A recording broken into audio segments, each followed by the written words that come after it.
नमस्कार दोस्तों आज मैं आप लोगों को पढ़ाऊंगा टाइप्स ऑफ क्रशर के बारे में। देखिए, वीडियो आपको अगर अच्छी लगे तो मेरे चैनल को सब्सक्राइब करिएगा, लाइक करिएगा और ज़्यादा से ज़्यादा शेयर करिएगा।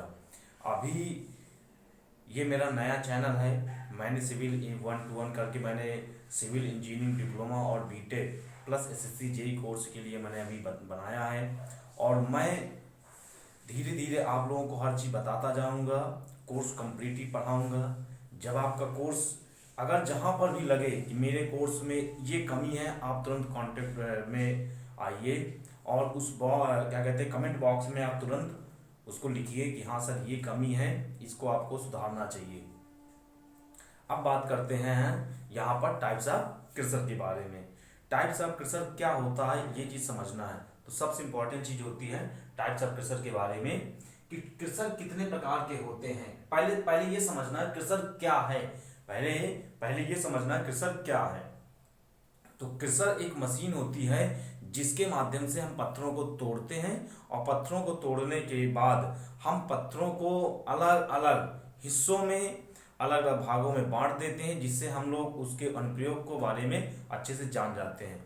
अर्थात कहने का मतलब ये निकला कि जैसे किसी भी चीज़ को, जैसे कोई चीज़ तोड़ दी जाती है, तोड़ने के बाद क्या करते हैं कि हम उसका किस तरह उपयोग करना है और कहाँ पर उपयोग करना है, कि महीन पत्थर में है कि मोटा पत्थर में कि मध्यम पत्थर में, ये सब चीज़ें हम लोग को समझना है। तो सबसे पहली बात करते हैं क्रशर। क्रशर एक मशीन होती है जिसमें से पत्थरों को तोड़ा जाता है। पत्थरों को तोड़ करके हम अलग अलग भागों में अलग अलग प्रकार में कर लेते हैं, जिसकी वजह से हमें ये पता चलता है कि पत्थर इस एप्लीकेशन में आता है। अब बात करते हैं यहाँ पर टाइप्स ऑफ क्रशर के बारे में।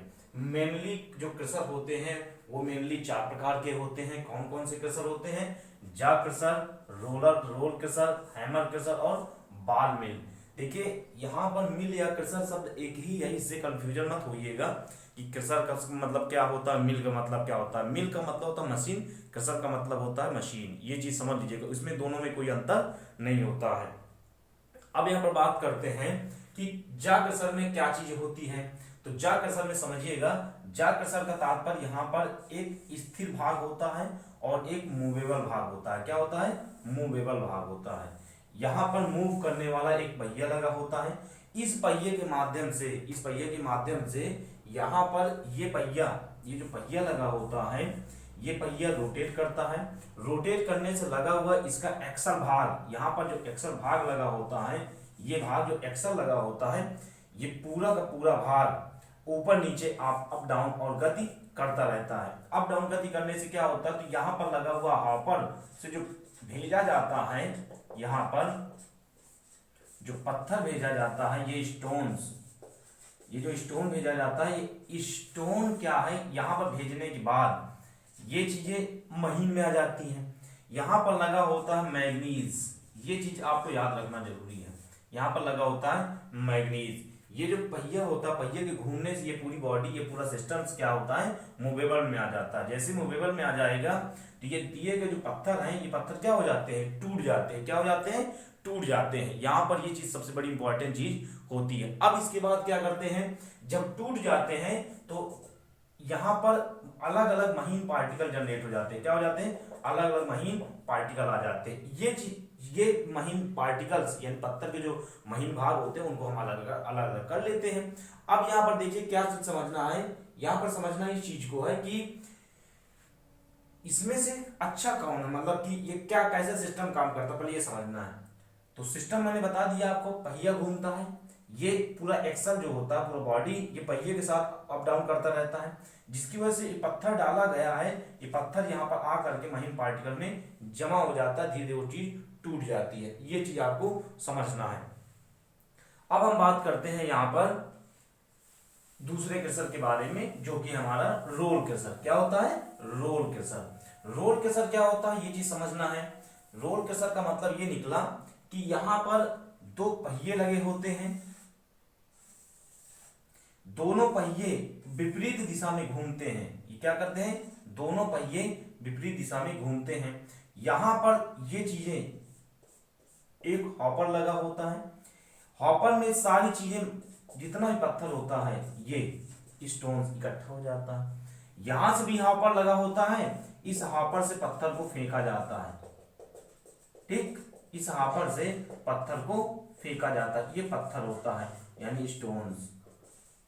ये स्टोन को फेंकते हैं तो इसमें से 1 और 2, ये 1 और 2 भाग जो दोनों बने होते हैं, दो पहिए, ये बड़े बड़े होते हैं। इनमें देखिए ये माइल्ड स्टील के बने होते हैं, माइल्ड स्टील के बने होते हैं। और इनमें एक फायदा ये होता है, ये विपरीत दिशा में जब रोटेट करते हैं ना, तो रोटेट करने में क्या होता है कि ये रोटेशन में इनके प्रेशर से यहाँ पर जो दबाव आता है, इस दबाव से पार्टिकल महीन हो जाते हैं। और जब पार्टिकल महीन हो जाते हैं, पार्टिकल टूट जाते हैं अपने भागों में, तो यहाँ पर सारी चीजें इकट्ठा कर लिया जाता है।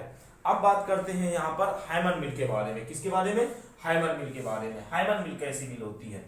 हैमर मिल एक ऐसी मिल्स होती है, एक ऐसा क्रशर होता है जिसमें पत्थरों को जैसे गिराया जाता है तो उनमें इम्पैक्ट लोड डाला जाता है। जैसे एक हथौड़े से किसी पत्थर को अगर तोड़ दिया जाए तो वहां पर क्या चीजें आ जाती है, तो वो हैमर मिल में आ जाता है।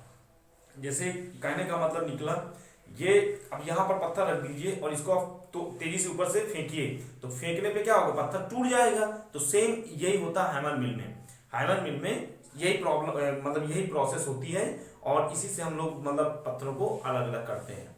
अब बात करते हैं यहाँ पर बाल मिल में। बाल मिल कैसी होती है ये चीज समझना। बाल मिल में क्या होता है, दो बड़े बड़े पहिए लगे होते हैं, जो कि जिनका जो सेंटर पॉइंट होता है, जिनका जो एक्सल होता है, वो एक ही भाग से जुड़ा होता है। जैसे एक पहिया ये लगा हुआ है और इसी के बाद एक पहिया और लगा होता है, लेकिन दोनों पहियों की जो गति होती है वो विपरीत डायरेक्शंस में होती है। यहाँ पर अगर ये घूम रहा तो ये पहिया ऐसे घूमेगा, और यहाँ पर ये चीजें बनी होती है। ये इसके बाद यहाँ से फेंका जाता है, ये पूरा सिस्टम पूरा लॉक होता है, मतलब पूरा ये बंद होता है। ठीक है, यहां पर देखिए दोस्तों, यहां पर ये चीजें, यहां से स्टोन्स को फेंका गया, ये स्टोन्स है। स्टोन को जैसे फेंका गया तो फेंकने के बाद स्टोन इसमें आएगा, तो सबसे पहले स्टोन जब आएगा तो स्टोन आने के बाद इस वाले पहिए के अंदर जाएगा। तो दो पहियों के बीच में जो स्पेस बना होता है, उस पहिए वो उन दोनों के बीच में पत्थर का क्या हो जाता है, आपस में जो स्टोन्स होता है वो आपस में रगड़ जाता है, जिसकी वजह से वो अपने छोटे छोटे पार्टिकल में बटने लगता है। अब बटने के बाद यहां से यहां पर लगी होती है स्क्रीनिंग, ये चीजें बाहर निकल आती है। तो इसे बोला जाता है बाल मिल। क्या बोला जाता है? बाल मिल बोला जाता है। ये जो बाल मिल होता है ना, इसमें एक इम्पैक्ट सिस्टम बना होता है, ये चीजें आ जाती हैं। ठीक है, अब एक चीज ये आ गई। अब एक बात, दूसरी बात ये आती है यहां पर कि इसमें जो उपयोग की जाती है स्क्रीनिंग्स, उनका क्या काम होता है। तो उनमें क्या होता है, अगर कोई पार्टिकल है तो अलग अलग भागों में बांटना, अर्थात अलग अलग प्रकार से बांटना, सोचना, ये चीजें आ जाती हैं। ठीक है, अब देखिए यहां पर देखिए क्या करना है, स्क्रीनिंग्स क्या है, types of screens. Types of screen, तो स्क्रीन कितने प्रकार की होती है? स्क्रीन 3 प्रकार की होती है। पहला होता है रिवॉल्विंग, दूसरा होता है शेकिंग, और तीसरा होता है वाइब्रेटिंग। देखिए, एक होती है आपकी रिवॉल्विंग का मतलब होता है घूर्णी। घूर्णी का मतलब होता है ये इस प्रकार से बनाई जाती है, ये हल्का सा घूमने वाली होती है। इनमें से क्या होता है, हल्का सा रोटेट मतलब कि गोल होती है, और गोल के कारण जैसे इसमें पत्थर घूम के जाता है तब ये क्षमता है, मतलब पत्थर जो होता है घूम के जाता है तब क्षमता है। रिवॉल्विंग अर्थात जो इनका स्ट्रक्चर होता है इन जालियों का, वो कुछ ऐसा बना होता है, यहाँ पर पॉइंट लगे होते हैं, ये चीजें आ जाती हैं, ये नोट कर लीजिएगा। रिवॉल्विंग होती हैं रिवॉल्विंग स्क्रीन्स। रिवॉल्विंग स्क्रीन्स ये होती हैं। इसके बाद आप बात करते हैं हम शेकिंग। शेकिंग क्या होती है? शेकिंग डोलन वाली। डोलन मीन्स होता है एक इनको फिक्स सीधा दे दिया जाता है और ये ऐसे ऐसे रोटेट करती रहती है, इनको बोला जाता है डोलन। डोलन का मतलब रिवॉल्व मतलब कि शेकिंग। शेकिंग शब्द यहाँ पर ये देखिए शेकिंग। अब इनकी क्या स्ट्रक्चर होती है? इनका स्ट्रक्चर कुछ ऐसा होता है, यहाँ पर देखिए ये जो भाग बने होते हैं अलग अलग, यहाँ पर सबसे इंपॉर्टेंट चीज ये होती है ना, देखिएगा ये चीजें बनी होती हैं। अब ये अलग अलग सिस्टम्स में डोलना स्टार्ट करती है। क्या करती है? डोलना स्टार्ट करती है। तो ये इन्हें ये डोलन कहलाती है। डोलन का मतलब निकला कि मतलब ये रहती है एक जगह सीधे पे, पर इनको ऐसे सेट किया जाता है जैसे हिल रही हैं। अब देखिए इसके बाद बात करते हैं वाइब्रेटिंग की। वाइब्रेटिंग स्क्रीन्स क्या होती हैं? वाइब्रेटिंग स्क्रीन ऐसी स्क्रीन होती है, ये डोलन का थोड़ा अपडेटेड वर्जन होता है, मतलब कि जो मतलब सेटिंग होती है उनका अपडेटेड वर्जन कह सकते हैं, ये उस प्रकार से यूज की जाती है। वाइब्रेटिंग में जब किसी भी हैमर से वाइब्रेटिंग लगाई जाती है तो ये आपस में वाइब्रेट करती है, तेजी से वाइब्रेट करती है। वाइब्रेट करने में क्या होता है, जो महीन पार्टिकल नाभि प्रवेश करते हैं, नाभि मतलब निकलते हैं, नाभि अच्छे छनते तो वो भी छन जाते हैं, ये होता है वाइब्रेटिंग। इससे ये फायदा होता है वाइब्रेटिंग स्क्रीन्स में। अब देखिए, अब इनको लगाने का क्या सिस्टम होता है, ये चीजें समझना पहले बहुत जरूरी होता है। आप छोटा सा डायग्राम देख रहे हैं, डायग्राम में क्या दिया हुआ है, देखिए 50 mm, 20 mm, 10 mm और 5 mm, 4 प्रकार की चन्नियां लगाई गई हैं। चन्नियों का अक्सर साइज होता है वर्गाकार, क्या होता है, वर्गाकार, लेकिन कुछ साइजों का हम लोग वृत्ताकार भी रख लेते हैं, अर्थात स्क्वायर शेप में भी रख लेते हैं और सर्कुलर शेप में भी रख लेते हैं। यहाँ पर ये चीज समझिएगा, देखिए एक स्थिर भाग से सभी चन्नियों को क्रम वाइज से जोड़ दिया जाता है। यहाँ पर जो क्रम होता है ना, ये ऊपर से लेकर के नीचे तक हमेशा घटता हुआ क्रम होता है। अर्थात कहने का मतलब ये निकला कि सबसे पहले जो स्क्रीन्स होती हैं, जो बड़ी स्क्रीन्स होती हैं, उनको हम सबसे ऊपर लगाते हैं। उसके बाद जो उससे छोटी स्क्रीन साइज की होती है उससे छोटा, फिर जो और छोटी होती है उससे तीसरे नंबर पे, जो और छोटी होती है उससे चौथे नंबर पे हम लोग लगाना स्टार्ट करते हैं। अब बात करते हैं कि जो स्क्रीनिंग्स होती हैं इनका कार्य क्या होता है। इनका कार्य बस वही होता है चन्नियों का, कि ये पत्थर के जो भाग होते हैं उनको अलग अलग बांटना, किस साइज का, किस शेप का और किस आकार का, मतलब कैसा है उस हिसाब से उसका हम अलग अलग विभाजन कर देते हैं, तो ये भाग कहलाता है। ठीक है, इसके बाद बात करते हैं हम बात करते हैं कि ये जो भाग बना होता है, ये भाग बना होता है, इसमें से देखिए जैसे आपने पत्थर, ये और एक होता है बेल्ट कन्वेयर। पहले ये चीज समझिएगा, बेल्ट कन्वेयर क्या करता है, बेल्ट कन्वेयर कहते किसे हैं। जैसे सपोज करिए, हम एक छोटा सा डायग्राम आपको समझाते फिर बताते हैं। आपने क्या किया, ये हॉपर है, इस हॉपर में आपने पत्थर डाला, ये चक्की होती है यानी कि मिल्स है, मिल से पत्थर क्या होगा, पिस गया। पिसने के बाद ये पत्थर चन्नियों तक जाएगा कैसे, तो यहां पर लगा दिया जाता है बेल्ट कन्वेयर। बेल्ट कन्वेयर में क्या होता है, पत्थर यहां पर इकट्ठा हो जाता है और यहां पर लगे होते हैं रोटेटर, घूमने वाले, ये घूम करके पत्थर को स्क्रीन पर गिराते हैं। स्क्रीन क्या होती है जैसे मान लीजिए ये भाग बना हुआ भाग है, अब यहां पर ये गिरा दिया गया, तो ये जो स्क्रीन्स भाग होती हैं, ये चीजें, ये भाग, ये जो भाग होते हैं, इनमें से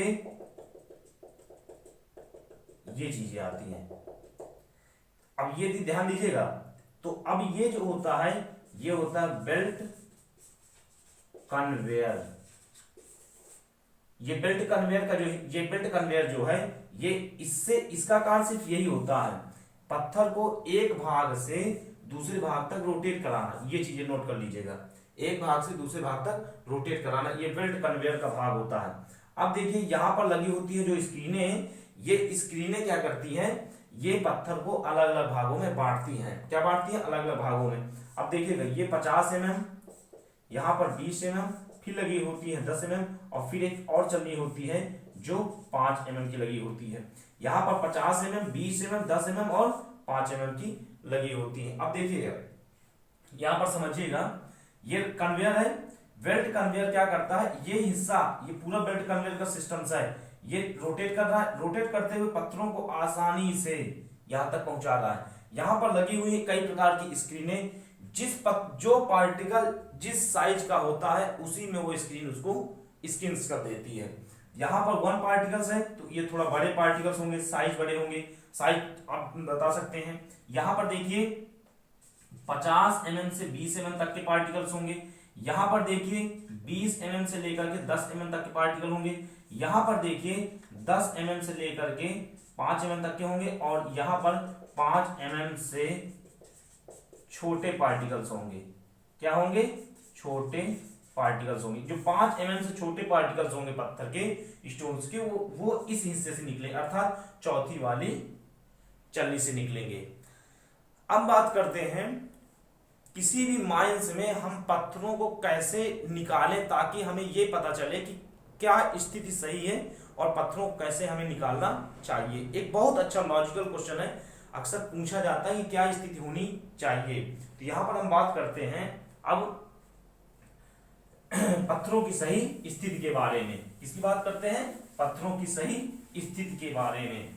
तो देखिए पत्थरों की जो सही स्थिति होती है, इस आप एक छोटा सा डायग्राम देख रहे हैं, इस डायग्राम के माध्यम से मैंने आपको समझाया है कि पत्थरों की कौन सी सही स्थिति होती है किसी भी खदान में।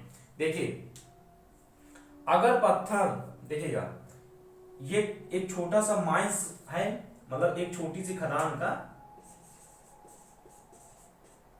हिस्सा मैंने बनाया है आपको, माइंस। देखिए माइंस बनाया है, ये पत्थर की जो वर्टिकल कंडीशन होती है, यहां पर समझिएगा, पत्थर अगर ऐसे रखा हुआ है इसे कहा जाता है वर्टिकल कंडीशन। ये वर्टिकल कंडीशन है, ये वर्टिकल कंडीशन है, वर्टिकल कंडीशन। ये पत्थर की वर्टिकल कंडीशन हमेशा गलत कंडीशन कहलाती है। क्या कहलाती है? गलत स्थिति कहलाती है। अर्थात पत्थर को इस स्थिति में नहीं निकालना चाहिए, पत्थर की इस स्थिति में नहीं निकालना चाहिए। देखिए होता क्या है, पत्थर तो रखा हुआ पर हम जैसे पत्थर सपोज करिए, आपके मन में आ गया सर ये कैसे हो सकता है। देखिए यहां पर पत्थर की लेयर ये होती है, अब हमने क्या किया, कटिंग को हमने ऐसे काटा। ये चीजें ये गलत स्थिति है, हमें ऐसे नहीं काटना है, हमें पत्थर को इस प्रकार से नहीं काटना है। हमें कैसे काटना है? हमें पत्थर को ऐसे काटना है। देखिएगा यहां पर सबसे इंपॉर्टेंट चीज होती है, पत्थर की जो स्थिति होती है वो ऐसे काटना चाहिए। समझ गए? ये चीजें होती हैं। ये देखिए अब इससे क्या होता है, पत्थर की जब अलग अलग स्थिति होगी ना, तो आप यहां पर मान लीजिए आपने क्या किया, वेड्ज लगा दिया। वेड्ज क्या लगा दिया? वेड्स लगा दिया। ये जो बेड्स आप लगाएंगे तो यहां पर पूरा पत्थर, जब आप बेड्स लगाएंगे, ये देखिए ये पूरा पत्थर निचली वाली लेयर से पूरी तरह से अलग हो जाएगा और आसानी से इसको क्रेन के माध्यम से उठा करके हम बाहर कर सकते हैं, खदान के बाहर। तो यहां पर ये चीजें आ जाती हैं। तो ये पत्थर की जो स्थिति होती है ना भैया, ये चीज बहुत सही होती है। अब देखिए अब यहां पर क्या करते हैं, ये पत्थर की जब स्थिति, ये जब पत्थर होता है, और इससे एक फायदा और होता है, हम बराबर रूप से पत्थर को बराबर यानी समान लोड लगा करके, मतलब समान भार लगा करके हम वो जो बाहर एक समान हो जाता है तो उससे हम आसानी से उठा सकते हैं। इससे ये फायदा होता है कि पत्थर में किसी प्रकार की ना टूटने का डर रहता है और ना ही उसे बाहर, मतलब कि कहीं पर किसी हिस्से में हमने कहीं पर ज्यादा मोटा कर दिया, कहीं पर ज्यादा पतला कर दिया, यानी ज्यादा थिकनेस में आ गया या ज्यादा थ्रॉट में आ गया, कहीं पर पत्थर मुड़ा हुआ मिल जाता है, कहीं पर कोना टूट जाता है। तो इससे होता है कि जो हम जिस शेप का बनाना चाहते हैं, कोई भी डिजाइन या यूज करना चाहते हैं, तो हम उसमें यूज नहीं कर पाते हैं। तो इसलिए पत्थर को हमेशा हॉरिजॉन्टल फॉर्म में निकालना चाहिए, इससे ये फायदा होता है, ये स्थिति कहलाती है। दोस्तों अब क्या करना है, अब हम आपको बताते हैं कि पत्थरों की जो स्थिति होती है उनको कैसे परिरक्षण किया जाए, अर्थात प्रिजर्वेशन कैसे दिया जाए। कि पत्थरों की प्रिजर्वेशन करने के लिए ये चीजें हम कौन कौन से पदार्थों का इस्तेमाल करते हैं। तब तक के लिए नमस्कार दोस्तों। मेरा वीडियो पसंद आए तो लाइक करिएगा, शेयर करिएगा और सब्सक्राइब करिएगा।